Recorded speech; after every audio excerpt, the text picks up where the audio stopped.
عزیز طلباء و طالبات، گورنمنٹ کالج ٹونک کے شعبہ اردو میں آپ کا خیر مقدم ہے۔ ہماری اس آن لائن کلاس کا موضوع اردو غزل میں ایہام گوئی ہے۔ ایہام بلاغت کی ایک صنعت کا نام ہے۔ یہ صنعت شاعری کے ہر دور میں مستعمل رہی ہے، لیکن ایک دور ایسا بھی تھا جب اس صنعت پر قدر زیادہ توجہ دی گئی۔ یہ دور شمال ہند میں اردو شاعری کے آغاز کا دور تھا۔ یہ وہ زمانہ تھا جب ولی دکنی دہلی آئے اور ان کے کلام نے دہلی میں زبردست مقبولیت حاصل کی۔ ان کی اس مقبولیت سے فارسی کے دلدادہ مقامی شاعر دنگ رہ گئے۔ انہیں اندازہ نہ تھا کہ ہندوستان میں فارسی گوئی کے دن اب لد چکے ہیں اور اردو شاعری اس قابل ہو چکی ہے کہ ایک طرف عوامی جذبات و احساسات کی نمائندگی کر سکے تو دوسری طرف اعلیٰ شاعری کی مثال بن جائے۔ اس انکشاف نے دہلی کے فارسی زدہ شاعروں کو اردو گوئی کی طرف مائل کیا اور شمال ہند میں اردو غزل کا تخلیقی سفر باقاعدگی کے ساتھ شروع ہوا۔ یہ درست ہے کہ دہلی میں ولی کی آمد سے دور سودا و میر تک ایہام گوئی کا استعمال قدر زیادہ ہوا، لیکن اس کے یہ معنی ہرگز نہیں کہ اس عہد میں ایہام کے علاوہ کسی اور صنعت پر توجہ ہی نہیں دی۔ حقیقت یہ ہے کہ اس دور میں بھی بہت سے دوسرے شعری ذرائع کا کثرت سے استعمال ہوا، بلکہ صاف اور سادہ شاعری کی طرف بھی پوری توجہ دی گئی۔ البتہ یہ ضرور ہے کہ اس دور کے شعراء اور بعد کے نقادوں نے ایہام گوئی کے فن کو زیادہ دلکش اور قابل توجہ نہ پایا، لہٰذا یہ دور ایہام گوئی کے طور پر مشہور ہو گیا۔ ایہام کی صنعت اور دور ایہام گوئی کی خصوصیات کو سمجھنے کے لیے ہمیں کچھ امور کو نظر میں رکھنا ضروری ہے۔ ایہام کے لغوی معنی۔ ایہام عربی زبان کا لفظ ہے۔ لغت میں اس کے معنی وہم یا گمان میں ڈالنے کی صورتحال کے طور پر بیان کیے گئے ہیں۔ ان معنی سے ظاہر ہوتا ہے کہ ایہام کا تعلق غیر واضح اور مبہم کلام سے ہے۔ ایہام کے اصطلاحی معنی۔ ادبی اصطلاح کے طور پر ایہام ایک ایسی صنعت معنوی کو کہا جاتا ہے جس کے تحت شعر میں لفظ کو ذو معنی بنا کر یا لغوی طور پر ذو معنی لفظ کو قرینہ خفی و جلی کے لحاظ سے اس طرح استعمال کیا جاتا ہے کہ لفظ کے قریب و بعید کے دو معنی ہو جاتے ہیں۔ قریب کے معنی فقط وہم پیدا کرنے کے لیے ہوتے ہیں، جبکہ شعر میں معنی بعید دوسرے الفاظ کی دلالتوں کے لحاظ سے صحیح ہوتے ہیں۔ ایہام بھی ایک ایسی صنعت ہے جس میں شاعر ایک یا زائد لفظ استعمال کرتا ہے جس کے دو معنی ہوتے ہیں۔ قرینہ یہ ہوتا ہے کہ اس لفظ کے دو معنی شعر پر صادق آتے ہیں۔ اس طرح شعر کے بھی دو معنی بن جاتے ہیں۔ البتہ فرق یہ ہوتا ہے کہ ایک معنی بالکل سامنے کے ہوتے ہیں اور شعر پڑھتے ہی فوری طور پر قاری کے ذہن میں آ جاتے ہیں۔ انہیں قریب کے معنی کہا جاتا ہے۔ ذرا غور کرنے پر شعر کے دوسرے معنی بھی ہمارے سامنے روشن ہو جاتے ہیں۔ انہیں بعید یا دور کے معنی کہا جاتا ہے اور اسی دور کے معنی سے شاعر کی مراد ہوتی ہے۔ ایہام کا لطف یہ ہے کہ اس میں ایک سے زیادہ معنی پیدا کر کے قاری یا سامع کے ذہن میں وقتی طور پر ایک وہم پیدا کیا جاتا ہے اور جب شاعر کے اصل معنی تک رسائی ہوتی ہے تو یہ وہم دور ہو جاتا ہے۔ یہ پوری صورتحال شعر کے مفہوم پر زیادہ زور اور توجہ کے لیے پیدا کی جاتی ہے۔ اب ہم ایہام کو کچھ مثالوں کے ذریعے سمجھ لیتے ہیں۔ شعر دیکھیے۔ نظر آتا نہیں وہ ماہرو کیوں، گزرتا ہے مجھے یہ چاند خالی۔ اس شعر میں لفظ چاند کے دو معنی ہیں۔ قریب کے معنی تو ظاہر ہیں لیکن دور کے معنی مہینے کے بھی ہیں۔ چونکہ پہلے مصرعے میں ماہرو کے ترکیب موجود ہے لہذا مہینے کی طرف ہماری توجہ فوراً نہیں ہوتی۔ قدر تأمل کے بعد بات سمجھ میں آ جاتی ہے کہ مراد مہینے سے ہے۔ اب نجمی کا شعر ملاحظہ فرمائیے۔ بستے ہیں تیرے سائے میں سب شیخ و برہمن، آباد تجھی سے تو ہے گھر دیر و حرم کا۔ اس شعر میں لفظ سائے کے دو معنی ہیں۔ پہلا جو دھوپ کی ضد ہوتا ہے اور دوسرا معنی حمایت اور سرپرستی کے ہیں۔ بسنے کی مناسبت سے ذہن سائے کی طرف منتقل ہوتا ہے لیکن شاعر کی مراد حمایت اور سرپرستی سے ہوتی ہے۔ یہ شعر شاکر ناجی کا ہے۔ اس کے رخسار دیکھ جیتا ہوں، عارضی میری زندگانی ہے۔ یہاں عارضی کے دو مطلب ہیں۔ پہلا رخسار سے متعلق ہونا ہے کیونکہ عارضی کے معنی رخسار کے ہیں، لیکن عارضی کے دوسرے معنی غیر مستقل یا ناپائیدار کے بھی ہیں اور شاعر کی مراد انہی معنی سے ہے۔ اب ہم ایہام کی قسموں پر بات کریں گے۔ ایہام کی 3 اقسام ہیں۔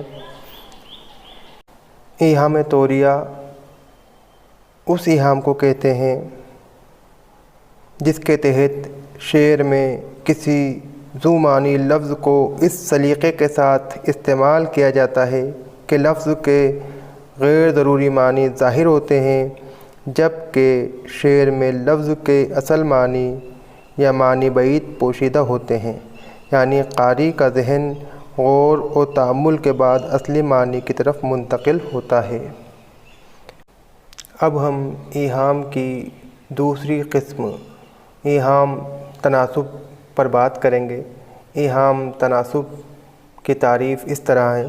کلام میں ایسے 2 لفظ استعمال کیے جائیں جن میں ایک لفظ کے ایک معنی ہوں اور دوسرے لفظ کے 2 معنی ہوں، مگر ان 2 معنوں میں سے ایک کا تناسب پہلے لفظ کے ساتھ اور اسی تناسب میں ایہام واقع ہو۔ علماء بدیع ایہام تناسب کا شمار مرآت النظیر کے ذیل میں کرتے ہیں۔ مثال ملاحظہ فرمائیے۔ دریائے حسن یار تلاطم کرے کہیں، خواہش ہے اپنے دل میں بھی بوس و کنار کی۔ میر کے اس شعر میں کنار کے 2 معنی ہیں۔ ایک معنی کنار یعنی دریا کا کنارہ اور دوسرا گود۔ پہلے معنی کو لفظ دریا سے مناسبت ہے لیکن مقصود دوسرے معنی ہیں۔ ایہام کی تیسری قسم ایہام تضاد ہے۔ ایہام تضاد اس ایہام کو کہا جاتا ہے جس کے تحت 2 ایسے الفاظ استعمال کیے جاتے ہیں جن میں بظاہر تضاد نہیں ہوتا ہے لیکن ان الفاظ کو حقیقی اور مجازی معنی میں استعمال کرنے سے تضاد پیدا ہو جاتا ہے۔ اس کی 2 صورتیں ہیں۔ 2 الفاظ میں ایک لفظ کو مجازی معنی دوسرے لفظ کے حقیقی معنی سے تضاد رکھتے ہوں۔ دوسری صورت ہے 2 الفاظ مجازی معنی میں استعمال ہوئے ہوں لیکن ان کی حقیقی معنی میں تضاد ہو۔ ایہام تضاد کی ایک مثال دیکھیے۔ اے اشک ڈوب مر تیری تاثیر دیکھ لی، الٹی ہنسی اڑی میری چشم پر آب کی۔ داغ کے اس شعر میں ہنسی کے حقیقی معنی خندہ ہیں جو چشم پر آب سے تضاد کا تعلق رکھتے ہیں، لیکن یہ معنی یہاں مراد نہیں ہے بلکہ اس شعر میں شاعر نے ہنسی کے معنی جو کہ مجازی معنی ہیں مضحکہ استعمال میں لیے ہیں۔ جدیدیت کے علم بردار شاعر و نقاد شمس الرحمن فاروقی ایہام کی 3 قسمیں بیان کرتے ہیں۔ پہلی ایہام خالص، دوسری ایہام پیچیدہ اور تیسری ایہام مساوات۔ ایہام خالص کی تعریف شمس الرحمن فاروقی اس طرح بیان کرتے ہیں۔ ایہام خالص یعنی جہاں ایک لفظ کے 2 معنی ہوں، ایک قریب کے اور ایک دور کے، اور شاعر نے دور کے معنی مراد لیے ہوں۔ ایہام پیچیدہ، جہاں ایک لفظ کے 2 یا 2 سے زیادہ معنی ہوں اور تمام معنی کم و بیش مفید مطلب ہوں، عام اس سے کہ شاعر نے کون سے معنی مراد لیے تھے۔ ایہام مساوات، جہاں ایک لفظ کے 2 معنی ہوں، دونوں برابر کے کم و بیش یا بالکل قوی ہوں، اور یہ فیصلہ کرنا مشکل ہو کہ شاعر نے کون سے معنی مراد لیے تھے۔ ایہام کی اقسام کے بعد ہم اردو شاعری میں ایہام گو شعراء کا ذکر بھی کریں گے۔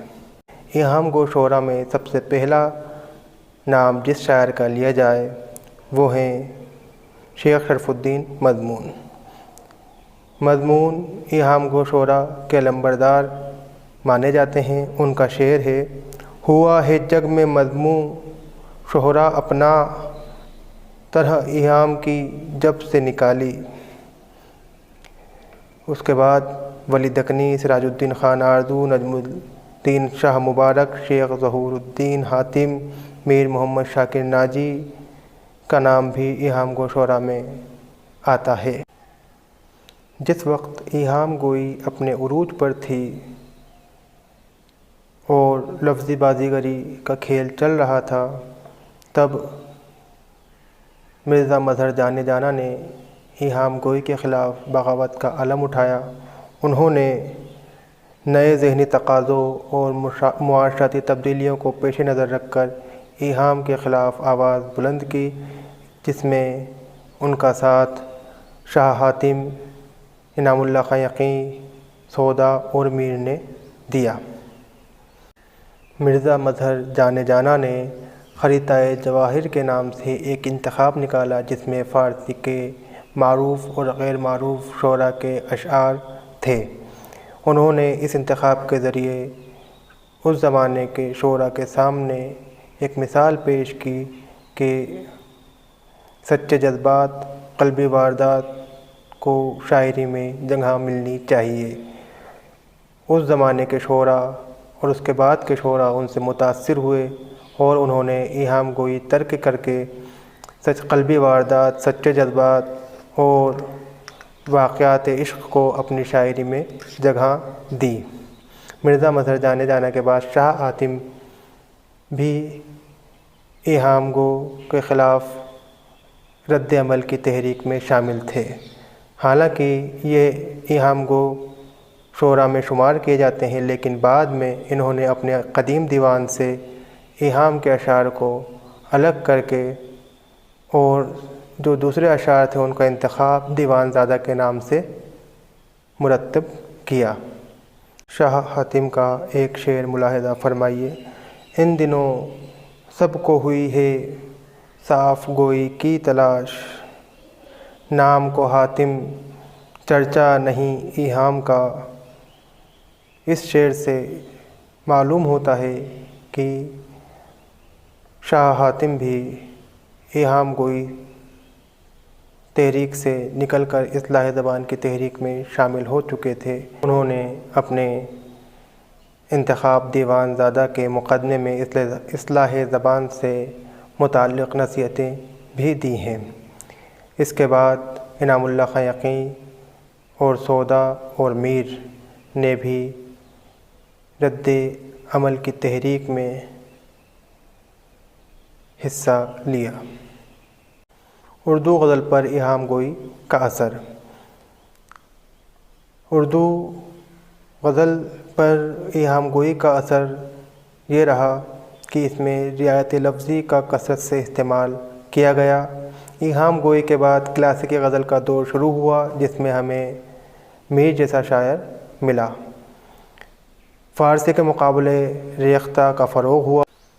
نقادوں نے ایہام گوئی کو لفظی بازیگری کہا، لیکن اس کا مثبت نظریہ یہ رہا کہ گنجنۂ مخفی میں جو الفاظ موجود تھے وہ بھی ایہام گوئی کے زیر اثر اردو کے ذخیرہ الفاظ میں شامل ہو گئے۔ اس کی ایک مثال یہ ہے کہ خان آرزو نے اس زمانے میں نوادر الالفاظ نام سے ایک لغت مرتب کی۔ ایہام کی مخالفت میں جو اصلاح زبان کی تحریک شروع ہوئی وہ ناسک تک جاری رہی۔